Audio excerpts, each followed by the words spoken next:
Hey everybody, welcome to this episode of Chan's Logic. Anyway, today we are going to answer a question we get quite a bit, and that question is, should I, as a coach at a gym, because we work with so many gyms, we have a lot of coaches who want to know whether or not they should build a personal brand.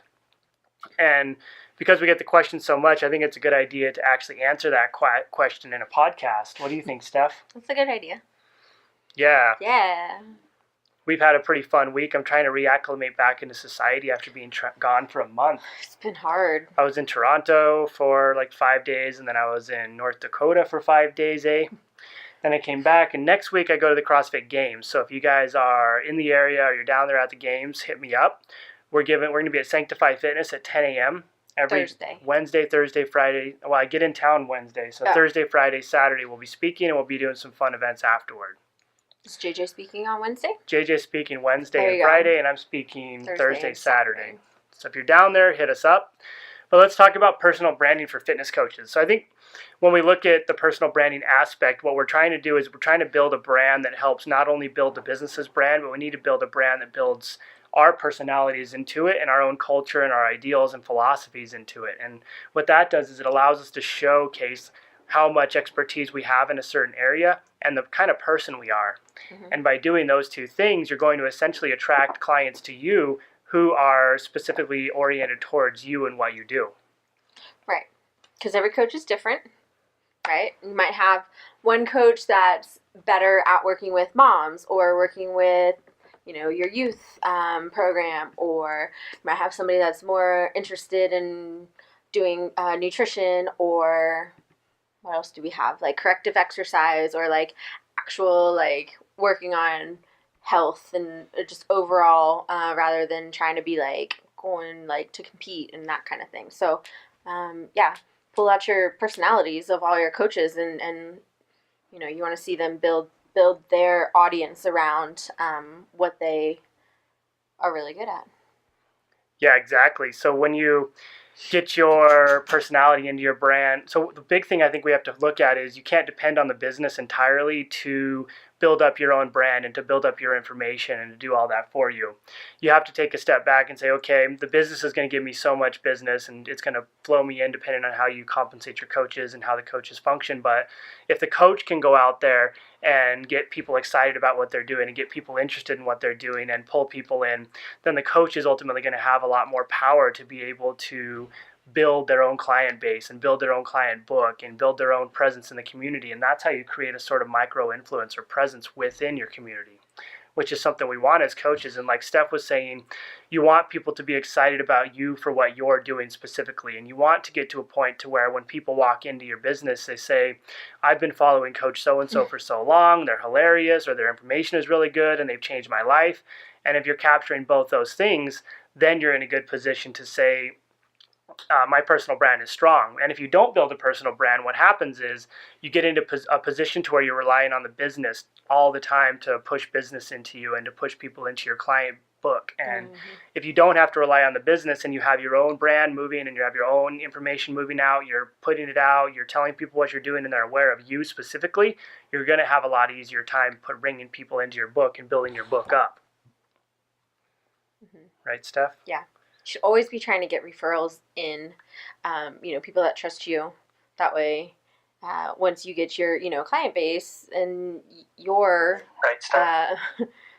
your group, then that way you've got like this new pool of people that you can get referrals, from them also. So it's always good, to get different, areas that you can get new people from, new clients. Now, if you are a coach, the biggest question I get is, okay, I want to build my personal brand. Now, what am I supposed to do? And how do I do it? And the way you want to figure this out is you need to put together an idea of what are you good at, what are you not good at, and what is your personality like. And so once you understand those different subsets, you can build your content specifically around yourself. And when you look at a lot of the fitness people, all it is just like the guys showing their six-pack abs and being like, I'm super cool, sign up for my 90-day challenge. But they have no personality, no one cares, and they all blend into the same person. So what we need to do is we need to create differentiation in what we're doing.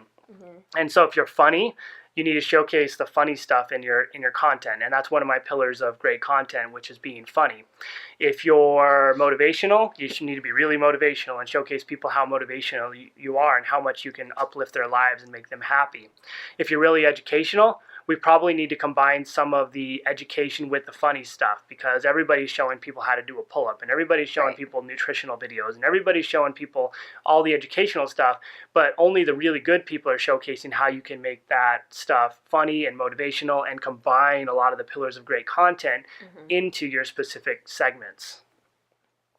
Or there's me, where I just use fluffy animals. Yeah, if you have a fluffy animal, use that in your content. People love animals. Animals are bae, as the kids say. Yeah. So, what do you think, Steph? I think that's pretty spot on.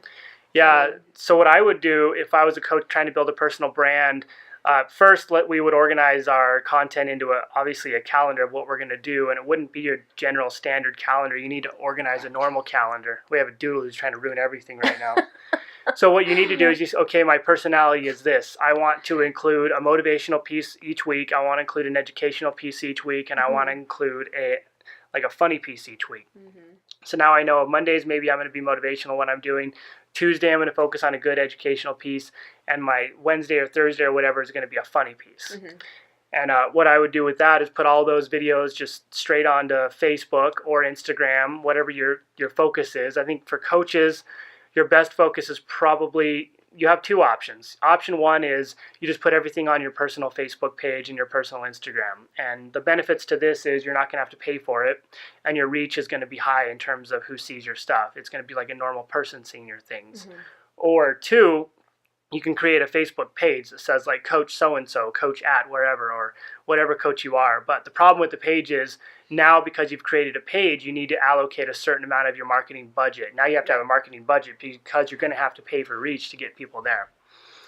So if you do that, you just need to allocate like $100 or $200 a month or something to put into your post to build up your page and to get people to like it and be excited about it.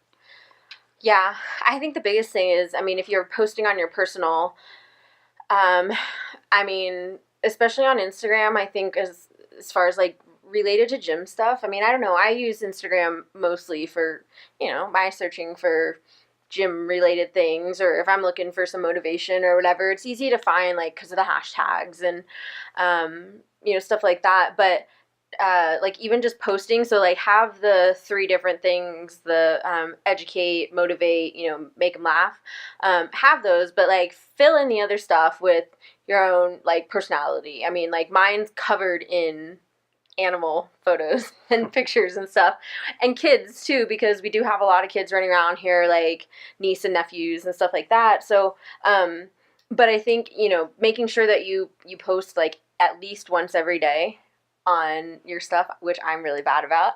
And it reflects, but like, Chandler's very good about being regular on posting on both his personal and his page, and for the most part, like his his reach and like the people following him, I mean, is double what mine is, because I'm not as good at posting. Yeah. So I think a big important piece to this is you have to be consistent in what you do, and you have to be consistent in your strategy. I'm not consistent. And if you're not consistent in your strategy, you're never going to grow anything, because you're never going to actually get people to pay attention to what you're doing.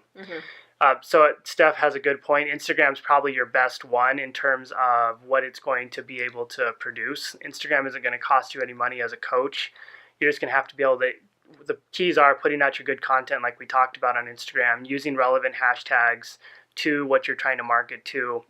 And then you have to go on and you have to look at the demographics of the different people who you want to kind of capture and who you want to go in and you like all their posts and all their information. So as we talk about the information and all the stuff that we need to focus on, it's not just a little things posting once in a while. It's posting 3, 4, 5 times a week or twice a day or something like that. And then after that, it's going back and liking all the posts from the people in your relevant market. And then after that, it's going through and making sure that the right people are following you, and you're talking to everybody and you're engaging with people who are following what you're doing. If you're engaging with people, it's going to be huge, because if you post like a cool video and they say, oh, that was really great. I really appreciate what you're putting out, or that was hilarious. No matter what they say or no matter what they do, it's important that we put out like a comment that says, hey, thank you so much for watching what I'm doing. I make it to help people like you. If you've got any questions or any information or things I can help out with, don't be afraid to post them or send me a direct message. Mm-hmm. So that's the last piece of that you need to focus on when you're building a good personal brand as a coach. It's you need to post, you need to be and you need to be engaging and consistent. Right. If you don't engage with your audience, then they're going to think you don't care about them. And so one of the most important things is engaging with your audience. Yeah, but don't flood people's feeds. Then that's when like people start unfollowing. Like 2 posts a day, like a morning, late morning and like an evening, probably good. I mean, you don't want to see like 15 posts in a row like within 2 hours, because that's just irritating. Yeah, that's a good point. You have to understand the market that you're working into as well. If you're on Facebook, you can kind of pay attention to when people are liking stuff. If you're on your personal, if you're on a business page, then you can see when people are actually online. Mm-hmm. Good rule of thumb, especially on Facebook and Instagram, to follow is a post about once every 3 hours is pretty adequate. You can get away with that and not annoy people. Instagram, if you do post like 35 times in a row, you're going to get unfollows and people are going to get irritated, annoyed. So you probably want to avoid that. But the nice thing now is with Instagram, it has the multiple, photo, or the multiple like thing that you can swipe. Yeah. So you can use that. That's not as bad, If people want to swipe, they're going to swipe. If they just want to see that first one, then that's fine. Yeah, they're going to like it. They're going to pay attention. That way you don't have to post 35 times in a row. So you can post all those. You can post 3 hours later, post something else. But when you do it, remember, stick with your personality. Follow the 3 pillars of content: motivate, educate, make people laugh. And then intermix them too. So your educational piece can be hilarious. Your motivational piece can be funny at the same time. And so your content can intermix, and you can make different segments based off that. So you have a funny motivational piece, an educational piece. You have all these different pieces that you follow and use. And that makes you unique, and it creates that differentiation you need, because everybody's posting. Like everybody's going on Google and searching for the same quote to post for Motivational Mondays or whatever. But if you go on and you listen to stuff you say, and you listen to what other people are saying, and you post real-time quotes that you're seeing, that's a lot more powerful, because it's going to be stuff people aren't used to actually seeing. Yeah. Which is good times and exciting. Good times. Yeah. That's Chan's favorite response. It's true. Good times. So I think big thing for me, personal branding for coaches is incredibly important. Personal brand for anyone is incredibly important. Just think about whatever industry you're in, wherever you move to, whatever you're doing, and wherever you kind of flutter off to, your personal brand is always going to be there as a backup and as an information source you have to give people, and as something that you can always fall back on. So even if you're employed at a business, but you're a super specialized employee, or like as a coach, you're a specialized coach doing something, it's important to utilize your own voice and your own brand and putting your own content out on top of what the business has you doing. So you want to utilize the business, because the business is going to pull people into you and build your brand. Then you're going to utilize your own brand to pull people in and build your own brand up. If you're always quiet and you never talk, you're never going to be in a position to where people care about what you say. And it's not because you're not intelligent or important, or what you have to say isn't like great. It's just the fact that you haven't voiced what you have to say, and you haven't voiced your opinion, and you haven't told people, you haven't showcased to people that you are an expert. Steph doesn't like to talk a lot.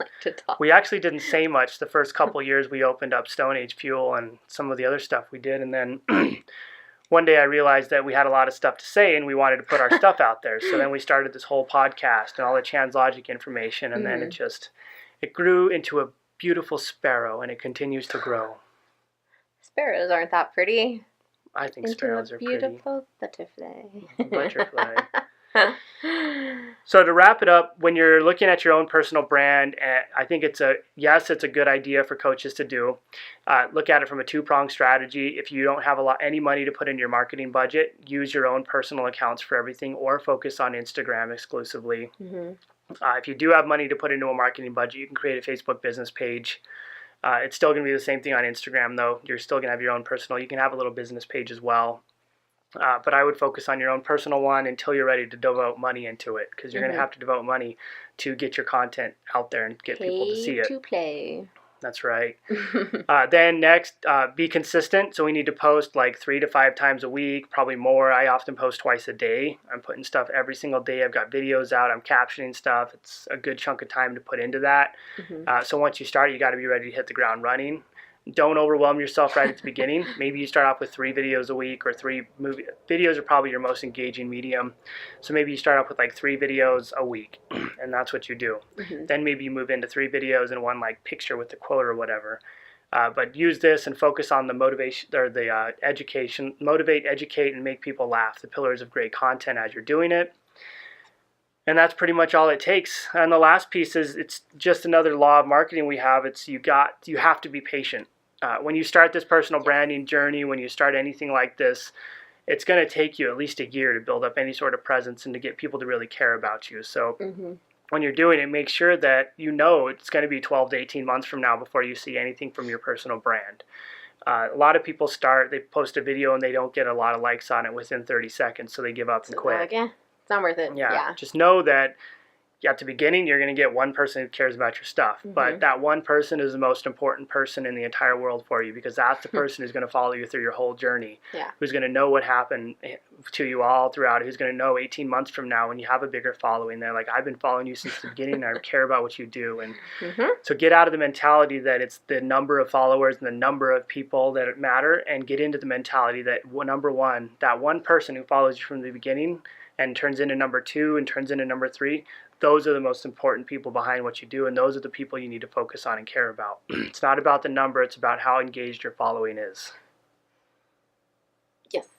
I think that concludes Chan's Logic. Instagram got to watch the whole thing. Facebook blew up. So here we are. Last thought. When stuff goes wrong, don't give up. Just continue on. We had 9 things running, 1 worked. 1 worked. If you're in Madison, Wisconsin for the CrossFit Games, come see me. I'm speaking August. Sanctify Fitness. If you do, shoot me an email, chandler@stonehfuel.com. We're going to throw a couple after parties and get-togethers as well. So if you are in the area and you want to hear my marketing talk, and you want to hear our best business practices talk, or some talks from Jeremy Jones, go down there August 3rd, 4th, 5th, 6th. It's basically Wednesday, Thursday, Friday, Saturday. We're all speaking 10 a.m. Sanctify. Yeah, 2nd, 3rd, 4th, 5th at 10 a.m. Sanctify Fitness. That's it. And then we'll be walking around the games as well. Yes. See you guys. Bye.